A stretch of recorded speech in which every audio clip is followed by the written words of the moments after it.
Hey guys, Mike here. So today I'm here to talk to you about Enola Holmes. In this review I'll be going over a brief summary of the plot, my quick thoughts about the film and whether or not you guys should go and see it. So I'm going to try and keep this review spoiler free. However, if you don't know anything about the film and you want to go completely blind, then it's just come into this video once you've seen the film. So with that, let's get started, shall we? You don't know how to embroider?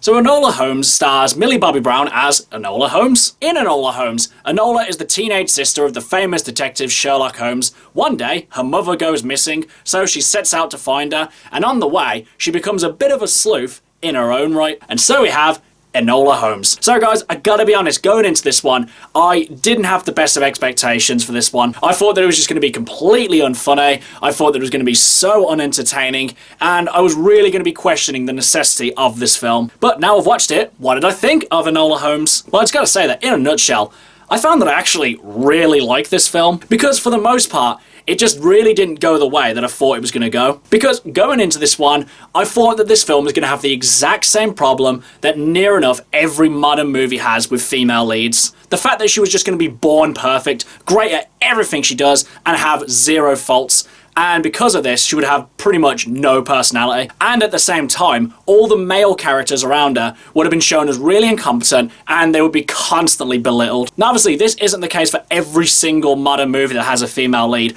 but more often than not, you do find it is the case. However, Enola Holmes hits the nail on the head brilliantly, because obviously, Millie Bobby Brown is a good actress. And I just know that as she goes further on in her career, she's just going to get better and better. Not only does she give a good performance in this, but she's also witty, cunning, likeable, funny, and just a really well-balanced character, because they show her being good at a lot of things in this film, but they also show the fact that she had to work hard for it. Her mother taught her how to do these things, but at the same time, she isn't automatically good at everything. They show her slipping up, being bad at things, not knowing what she's doing, but it's through sheer will and determination that she gets a lot of the things done that she's trying to do. And as well, I thought they were just going to show her constantly just belittling and outsmarting Sherlock Holmes in this. But again, that's not the case, because she obviously knows that Sherlock is obviously better at this than she is, but she doesn't resent him for it. She resents him for a few things in the story, but those actually make sense for the story that they're telling. But it wasn't this constant thing of her saying, I've got to be better than men. And I gotta say, Henry Cavill played Sherlock Holmes brilliantly.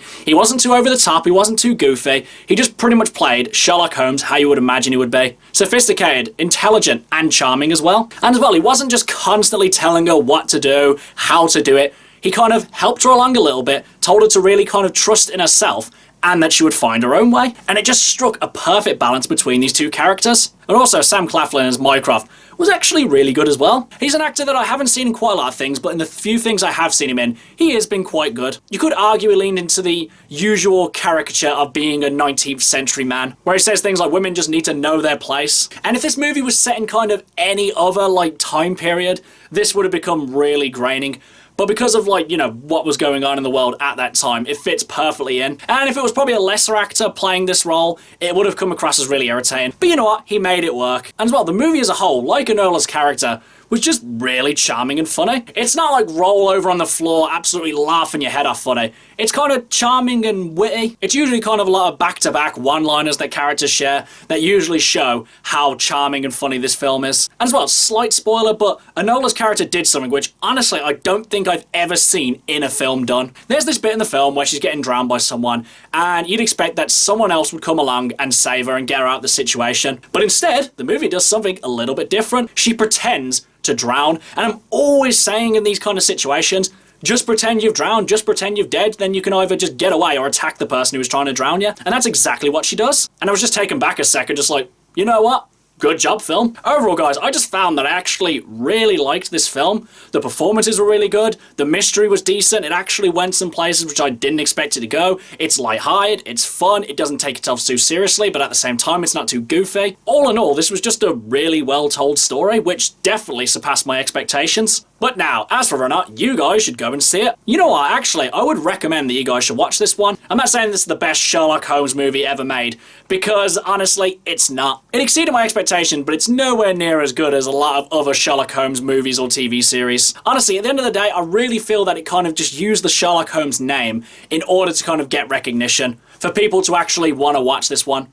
Because honestly, if they named it something else, probably less people would have actually watched this film. But at the same time, it doesn't hurt that it is related to Sherlock Holmes. There'll probably be some purists out there saying, like, Sherlock Holmes didn't have a sister. Or maybe he did, I don't actually know. But honestly, I would just say forget all that. Just take this film as it is now. Because you know what? I feel like if you just give this film a chance, you might find that you actually like it. Okay guys, that's my review of Enola Holmes. If you've seen it, what did you think about it? And what's your favourite Sherlock Holmes movie or TV series? Whatever it is, drop it in the comments below. Until next time, I've been Michael. See ya!